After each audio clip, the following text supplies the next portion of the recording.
સારું જીવી શકાય એમ છે।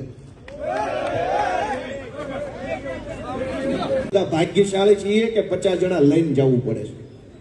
આપણે બધા ભાગ્યશાળી માણસો છીએ કે સરકારી ઓફિસમાં ખાલી આપણી વાત સંભળાવવી હોય, ખાલી સાહેબ આપણું સાંભળે, કામ તો ન કરે, સાંભળવા હાટું થઈને ટોળું લઈ જવું પડે, પછી સાંભળે એટલે આપણને એવું કે ભાઈ તમારી વાત સાંભળી લીધી છે, કાઉન્સમાં બહુ મોટો ઉપકાર કર્યો।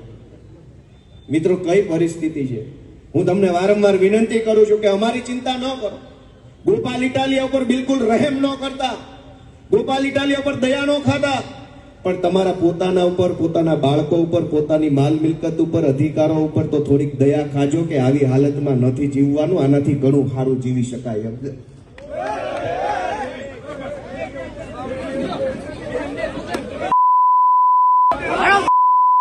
આગળથી બચાવવા આવી ગયા, તેને ખબર હતી મારવાનું, એ પ્લાનિંગ થી આવેલા, પછી જો બચાવવા તરત આવી ગયા।